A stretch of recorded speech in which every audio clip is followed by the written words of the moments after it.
I didn't know that this is what we were doing today. You didn't? You didn't know we were recording a podcast? No, I knew we were recording a podcast, but I did not know that we were coming in our Danny and Sandy Halloween costumes. No, yeah.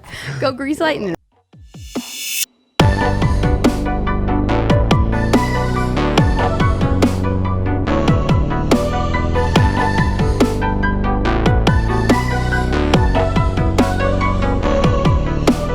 What is going on right now? I don't know. I think we just had we're just both in black? We're in men and women in black in ministry. MIB. MIB. That was one of my favorites. Look directly into the light. I love Will Smith. Will Smith is the best. He really is. Tommy Lee Jones. Yeah. Tommy Lee Jones always plays a cop. Yeah. He was chasing Harrison Ford in The Fugitive, one of the best movies ever. But also like the tough one. Oh yeah, tough, no nonsense. Yeah, like I will not shoot jokey. you, No. cop. I'll get you. Yeah. Yeah, so we look very intense today. Yeah, maybe it is because of what we're talking about. Oh, yep. It might be. Because when you live a life constantly getting rejected, you got to get tough. Yeah, you got to get tough or you're just going to be sad. And so... beauty school dropout. And that was the one that I would back then, you had to fast forward. Yeah, you'd fast forward. No graduation day for you. The VHS tape, I'd be like, get rid of this. I don't want this song. Go grease lightning, you're burning up Dakota. That's a good song. Grease lightning, go grease lightning. No, I haven't seen it in a long time. I watched that movie almost every weekend with my friends when I was a kid. Yeah. Really? Yeah. Easton doesn't know what the movie is. He's never seen it before. Kanicki, first of all, is a womanizer jerk. Yeah. And he's saying weird stuff. I know. He's like, does she have a friend? Can I get her drunk at the beach? He's saying a bunch of weird stuff. Yeah, it's true. But it was a musical. I'm like, my mom and dad just let me watch this movie. Summer loving, that's all of us girls in high school were like, maybe a boy will love me this summer. They're gonna love somebody. Then that's what I don't know. For the summer. I don't know. We liked Grease growing up, but yeah, rejection is what we're talking about. What is even happening? I don't know, but. So anytime you're trying to do something more in your life, which is what this whole podcast is about. That's what we do. It's about feeling tugged towards more, feeling like God built you and made you to do something great, and it's in there and you're being pulled towards greatness. But it's not easy. There's always tension. There's always a tug. There's always a fight. And one of the fights is dealing with rejection. Because always someone's got to hate. Because people are the worst. People are the worst. People are always going to be throwing rocks. No, they are. What I've learned is that nobody ever throws rocks down. They only throw rocks up. Right.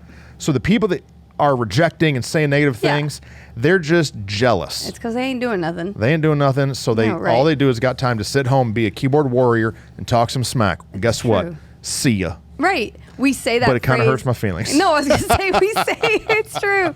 We say the phrase haters are our motivators. But a lot of times haters make us actually want to quit. They make us actually feel like junk. And being rejected is not an easy thing. But I think anybody who's done anything worth anything has at some point in time been rejected one way or another. I saw this video clip of Elon Musk, and I talk about Elon a lot because I'm just amazed at all that he's able to do. Right. And Elon had a bunch of people that he looked up to talk about how they thought he was crazy. And he's in an interview and he starts crying. They ask him Elon, have you heard?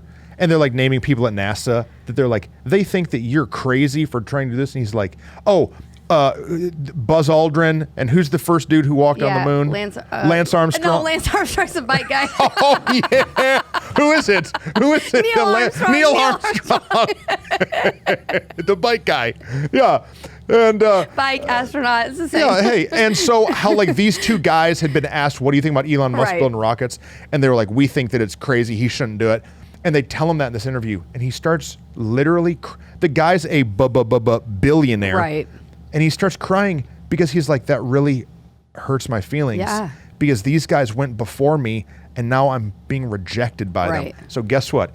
Even if you're Iron Man. No, right. You get hurt when you get rejected. Absolutely. It's not an easy thing because we're not robots. We're humans. Even Elon Musk. He might be an alien. He might be an alien. Dude, hey, have you listened to him talk about AI, artificial intelligence? Yes, because of you. Yes, I have. Dude, when you're done with this podcast, you need to search Elon Musk, artificial intelligence.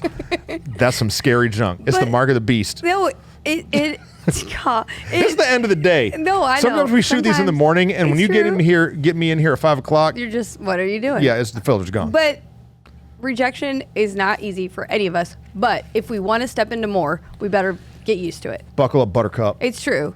Because I don't know about you, but I can remember being rejected since like kindergarten. Like the kids on the playground, like you're not picked. For me, I was little, so you're not picked on the team because you suck at sports. Like, yeah, I remember not sitting at the lunch table that I wanted to because I kept getting in trouble. Yeah, okay. And so like, Truston always getting in trouble. You can't sit with it. So like I couldn't have the friends that I wanted because I kept getting in trouble. And so then I kept having the friends that I was getting in trouble with. Right. And so like the rejection in like my own bad decision, it was a cycle of rejection. No, I think, and like those little rejections, man, they pile up, but there's sometimes we face big rejections and people in adult life now, it doesn't make it easier. No. I don't feel like I handle it way better than I did when I was in kindergarten. No, when I was kindergarten, I went home and cried to my mom. Yeah. And I kind of do the same thing now. Right. I just go home and cry to my wife. Right. I just go home and cry to God. Yeah. Remember when we found the land? So we're pastors here in Mansfield, Texas, of Living Church. And we were buying property. Yeah. And, we went to get a bank loan. Yeah. And so we go to this bank, and like, I know these people. I've known them for a long time. Right. And so like we go in and they talk to us, it's going to be a done deal. Oh, we got like, all our stuff in order. We did all the things. They were so like, everything's good. And we finally go in and they had this big red rubber stamp that said rejection. They hit me right in the forehead with it. Rejected. No, but yes, they rejected us. They rejected told us us. No. And you're just like, I guess I'm wrong. I guess I didn't hear from God. I guess we can't get to more. But we had a decision to make. Are we going to let this person's rejection stop us? Right. No. There's a lot of banks in town. Yeah. So we just went to somebody else and they were thrilled to have our business and shocked the other people didn't. Right. And give us an even better deal. No, exactly. And so sometimes rejection, that's good. It leads us to something better. Yeah. But man, we face it kind of all the time if we're doing something difficult and tricky, because a lot of times it's people who, what you said, they don't understand. They could never imagine themselves doing the thing that you're doing. Yeah. And so they're like, no, I don't want to be a part of that. That's weird. That's crazy. Like, it's too much. It's too much. I can't wrap my head around it. No. You said something that got my gears spinning. Okay, go. I can see it happening. You said that we all get rejected in little ways, but then sometimes in life there's like big rejections. Yeah. And I think that there's these big moments in people that if they got rejected by somebody they shouldn't have, or in a really heavy moment, it really shapes the culture of their life. Remember that movie where there's like 4 different personalities in the little girl's brain? Inside Out. Inside Out. The emotions. And they were these core memories. Core memories. Is that what it's called? Yep. They're core memories that she have. I think it's really difficult when we have a core memory somewhere of being rejected. Absolutely. And it happens through our mom or our dad leaving us. Yep. Or saying really hurtful things. Yep. Or someone who was supposed to protect us didn't protect us. We were married or in a relationship and somebody abandons us. Yep. These traumatic moments True. are all rejection based. Absolutely. And so when we get rejected, there's this core memory that gets built.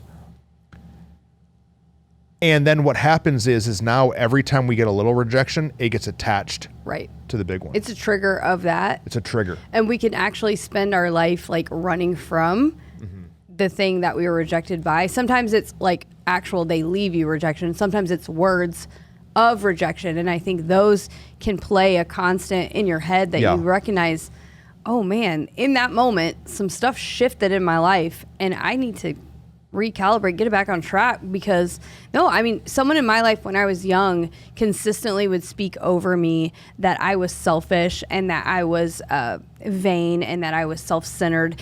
And it really, for a lot of my life, kept me from stepping out into things that I believed I was called to do, because just saying the word I felt selfish. Yeah. And so the rejection of that made me feel like I'm not allowed to even... I will just stumble into my life instead of claiming it, because I don't want to be selfish. Right. I don't want other people to think I'm selfish. Yeah. I don't want them to think I am, prideful and self-centered and full of vanity. And so it's funny when you look back now, I'm like, that was such a silly, but it was such a core belief that came in me because of that memory.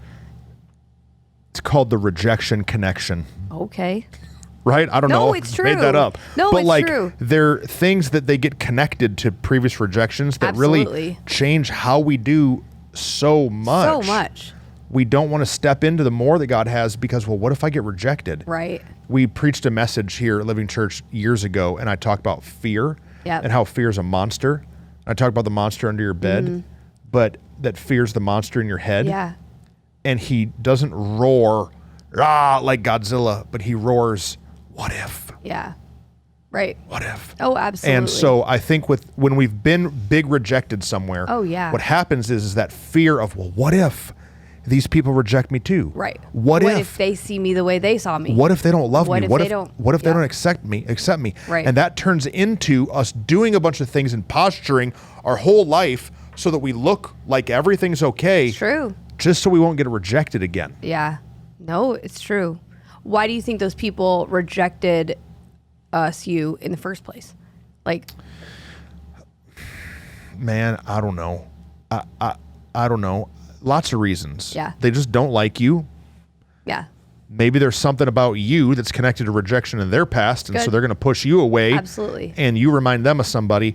But honestly, and it sounds real arrogant, but I think if I put it on me, that if I've ever rejected anybody, it's because I'm kind of intimidated. Yeah.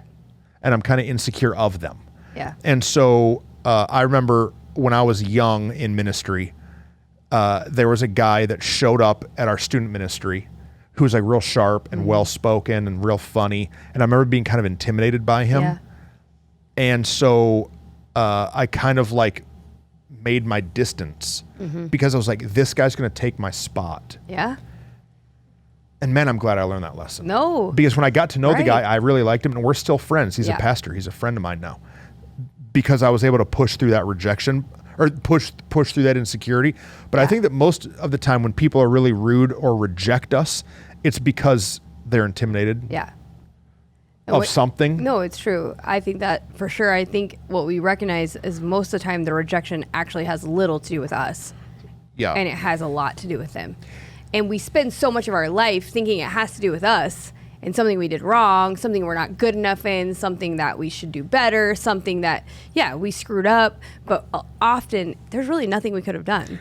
You know all those teen movies when we were growing up where like there's the cool girls at the school? Right. And then there's like the new girl at the school, and the cool girls are mean to the new girl. Yep. But the reason they're mean to her is because she's actually really pretty. Yeah, because she's awesome. She just has weird glasses or like bad clothes or something. Right. And I think that's the exact same thing. Yeah. I think that people can see the greatness in you. Oh, absolutely. They can see all the more that's there, and they're intimidated by it, and so they just reject you so you can't upstage them. No, it's true. I think that's really true. So we've talked about, like the bank loan was not a rejection of the bank being intimidated by us. It was just a variable of something, and they probably had some, I have no idea, margins that we didn't meet correctly. And so this is like a situational one.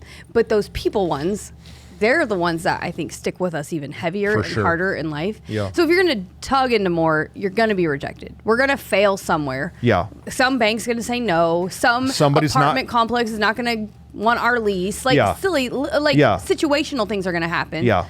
But people things are going to happen too. Yeah, the people things are the heaviest and the toughest. Absolutely. Because they start to play in your mind. Yeah. And they grow. Yeah. And you start to think, well, what's wrong with me? And you start attaching their rejection to other people in your life. And it turns into a spider web that just holds you down. For real. You can't go into more because this web of rejection makes you feel like you're a bum. Right. And if you don't overcome it, then you don't really, step into more. Yeah. Because I'm like, if you and I both wrote a list of the things we've been rejected by in life, in ministry, in leadership, and we actually listened to them, we would not be doing this right now. Zero question. Right. If I listened to all of the words that were spoken over me about how I couldn't, and people said that all that I was. Right. All you are is this. Right. Then I never would have been able to grow my wings. Right. I would have just stayed in my little, stayed a little worm. I'd have never turned into a butterfly. Caterpillar, butterfly. Yeah. No, it's true. And I think that that's a tool the enemy uses to try to keep us from more. Like, I really believe that as we're tugging for more, our greatest opposition is the devil. And he uses people and their rejection. let's talk about being single. Okay. So when you're single and you're trying to get a date, you get rejected. I did anyways. Yeah. You're asking somebody out, or you're like kind of interested, or like you kind of caught feelings, and then like your friends tell her, you know, and then she's like, nah, he's just my friend. Right. You know how many times I got friend zoned?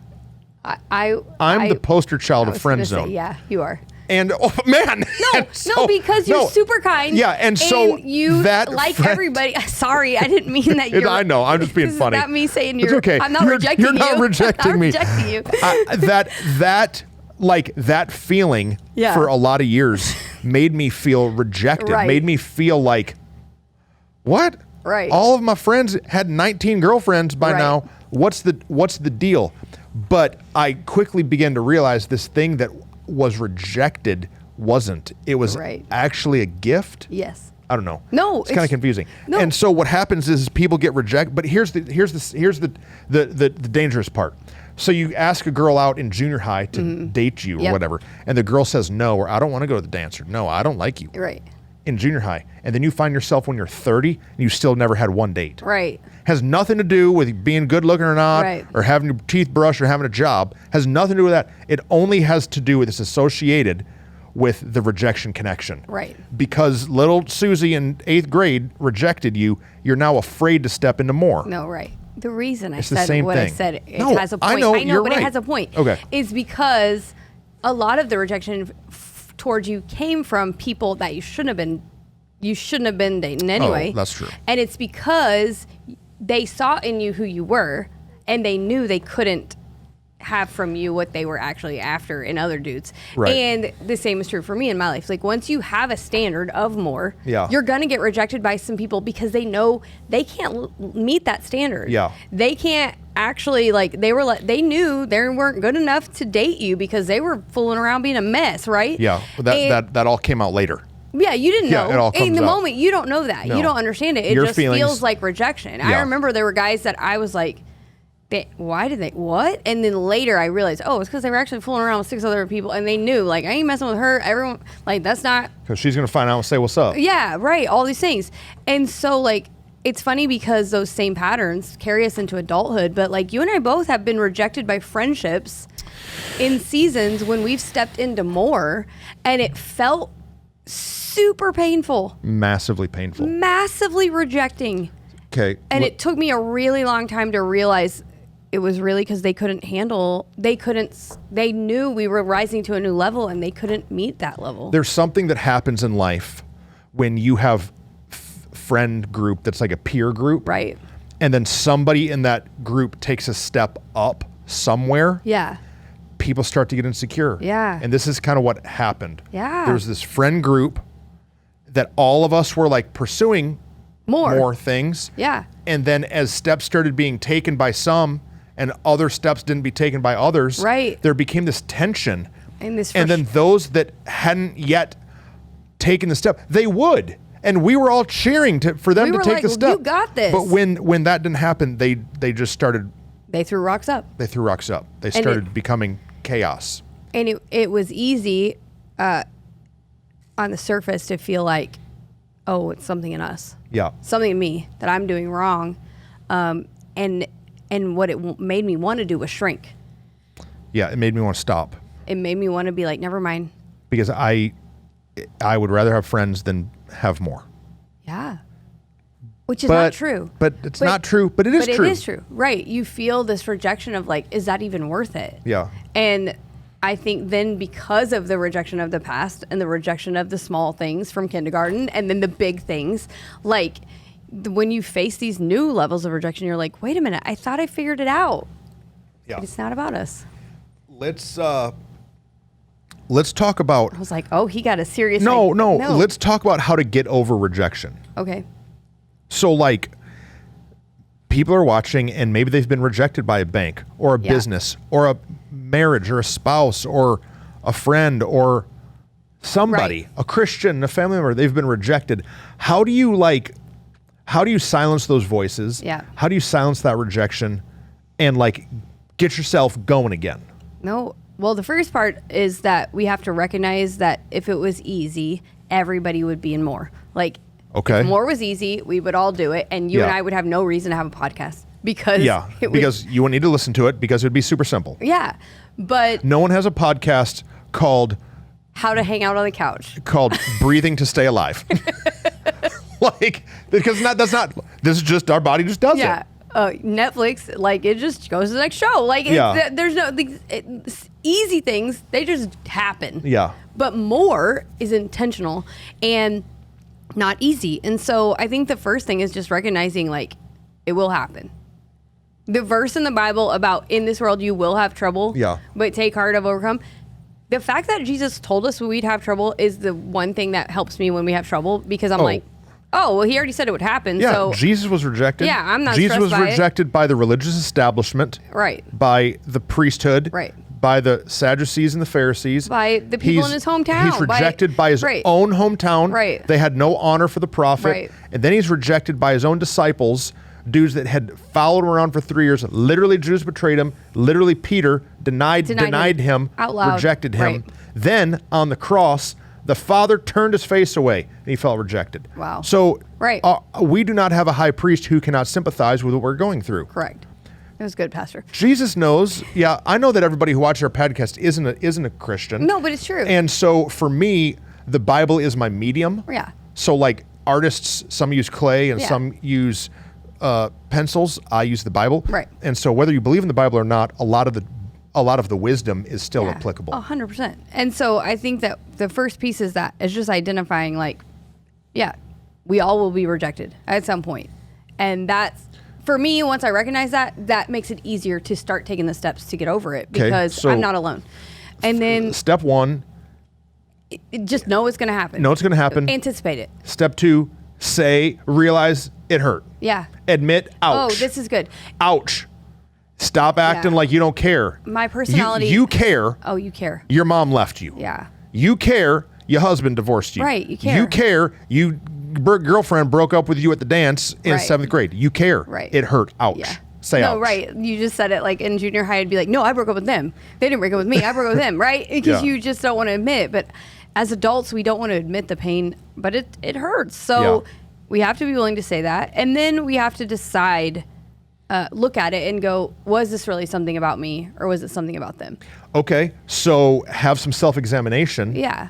Because if we had gone to the bank and so this is situational, but again, if we had gone to the bank and we couldn't do it, then what are we feeling rejected for? Yeah. We shouldn't have applied for it. Yeah. But we were able to move on and go somewhere else. And so we evaluated, no, it wasn't us. It was just something in them that didn't work. Yeah. T.D. Jakes tells a story about when they were prepping to buy the Potter's house, they had to go to, I think, 22 banks. Yeah. Because it was such a big loan, such a big dream and big vision, that they got turned down 22 times. But they finally had somebody tell them yes, and then God made a way, and they've been paying their bills there for 20 years. It worked. Yeah. They were right. Yeah, you just said the thing that's the fourth thing. What? So if you reevaluate and see if you had something to do with it, and if not, then you recognize it's them. But then the fourth thing is find the ones that don't, find the people that didn't reject you. We get so hung up in the rejection that we stop seeing. It's what you said. Someone's going to be my partner. Because he found the people that would be the partner. Yeah. And if we get just stuck and we don't understand, okay, it's about them, it's not about us, but look and go, wait. Because that season when you and I got rejected by those friends, we felt so rejected, but we forgot that there were hundreds of people with us. It's so easy to look at the losses instead of the wins. Yeah. It's so easy you're right. Yeah. It's so easy to remember the voices that said you couldn't. Yeah. But there's so many cheering you on. Right. And sometimes it's because of the weight of the relationship, for sure. Yeah. But start looking at where you're not being rejected. Yeah. Because in that you're going to find the replenishment of where you've been rejected, I think. Can we go a little deeper? Keep going. I love going deeper. That's the best. Has Aaron ever made you feel rejected? Absolutely. Okay. You've made him feel rejected. Absolutely. Rachel's made me feel rejected. I've made her feel rejected. No, right. But that doesn't mean we need to hate each other. No. That actually means that we had a bad day or a bad situation. Yeah. We had something going on. And so sometimes for relationships, because sometimes relationships have to be cut and severed, and this person who rejected me, I don't care about you anymore. Right. But some people, they might have rejected you and hurt you, but we have to be willing to forgive them. Absolutely. We have to forgive the situation. Oh yeah, and move forward and not hold on to it, because we can start attaching it to all of the hurt, and we can make it so big that connected. their one little rejection, we take if we don't get over it, we take all of the feelings of rejection and put it on this one circumstance where he said no, he didn't want to go to some restaurant with me that day. Right. And I'm like, I'm taking all of this hurt from 20 plus whatever years and putting it on, you don't even love me. You don't even care. No, he just didn't want to have fajitas that night. He would rather have Mexican or Italian food instead of Mexican food. Yeah. Like, yeah, it's so important. There's a lot of people that we're interacting with at Living Church that have went through a lot of trauma and rejection. Yeah. And I think a real prevalent one that I feel like I'm navigating with people all the time is somebody who had stepped out of faithfulness in a marriage and had an affair. Yeah.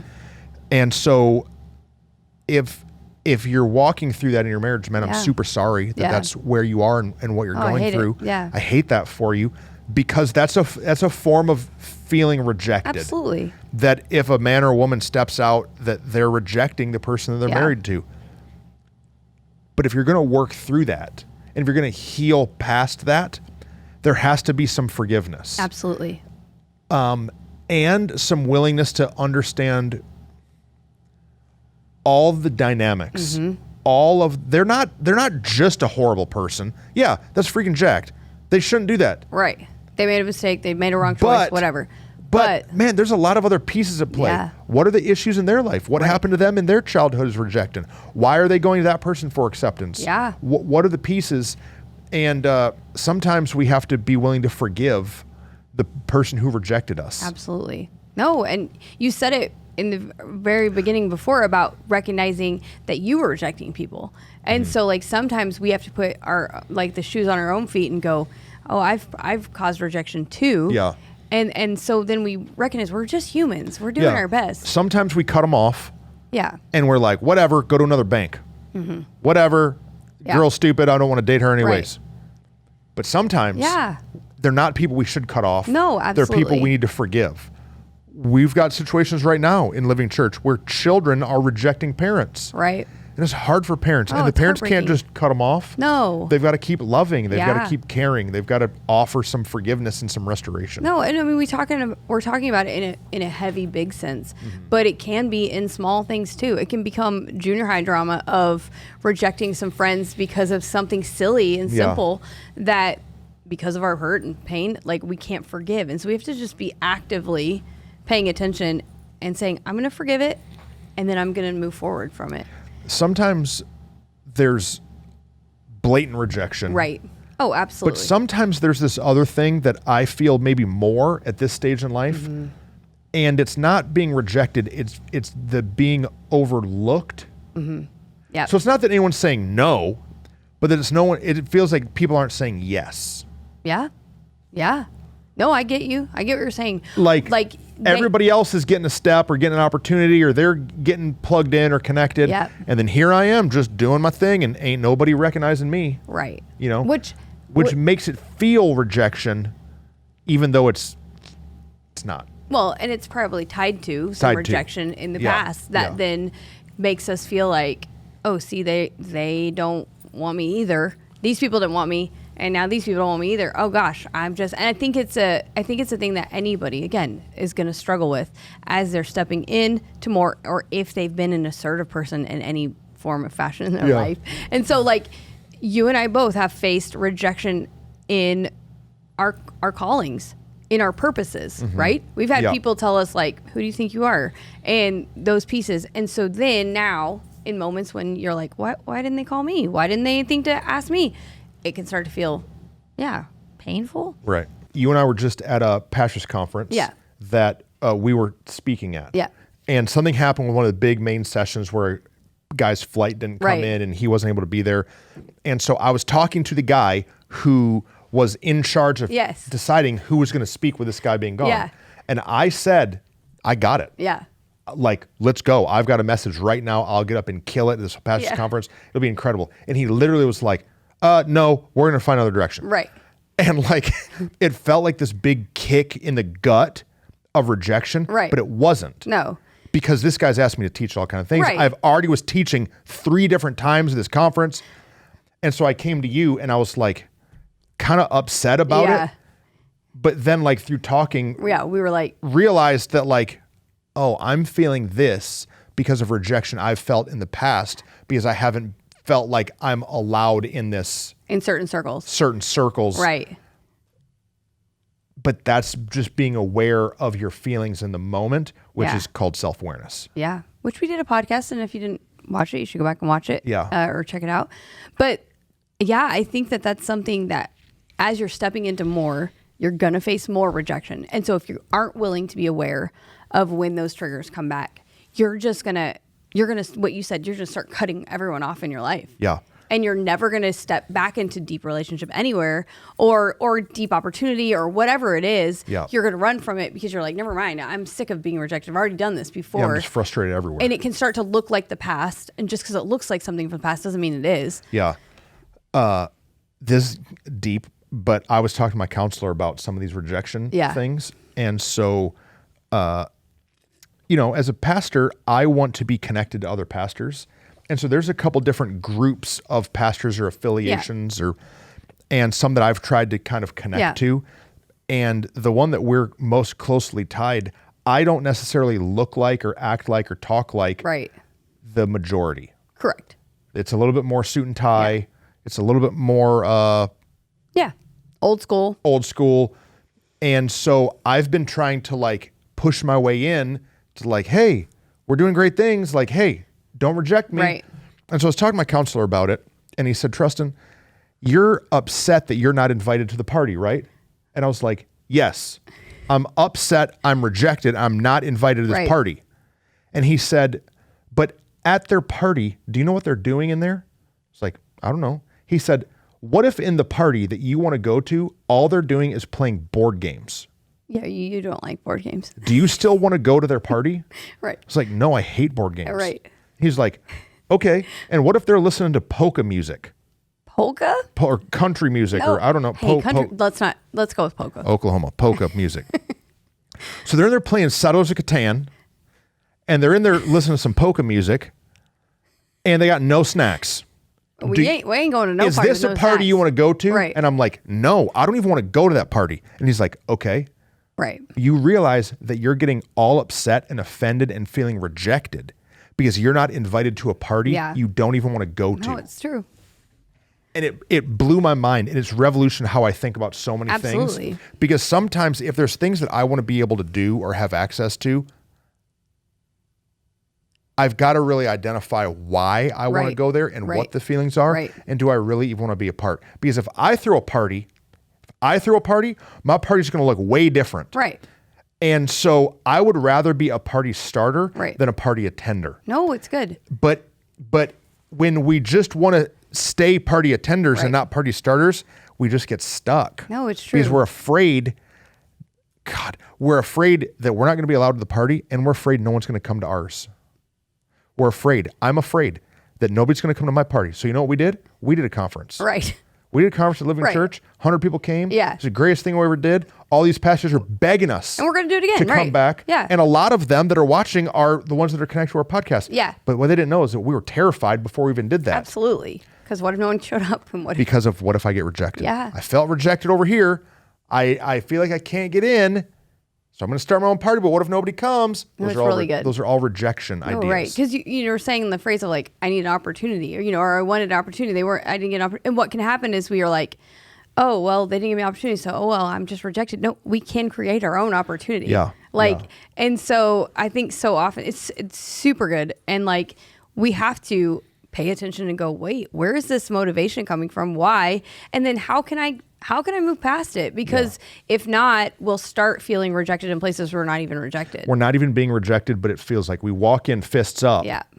Like they don't even care about me. They don't even love me. They don't even see me. No, yeah, they do. Calm down. No, right. And then if you don't get it in check, it can start to affect every relationship in your life. Yeah. There's been seasons where you and I in different moments have like, I've taken some steps into more in a moment or something. And then faced with some sort of opposition or some sort of difficulty, I've come to you kind of like frustrated and afraid and overwhelmed and kind of like trepidatious that you would reject me because of seasons of my life in the past. And we've had to say to each other like, hey, I'm not rejecting you. Yeah. Or, hey, I know you're not rejecting me, but I know right now this looks like and feels like what I've experienced before. And so we just have to be willing to admit our feelings. Talk about it.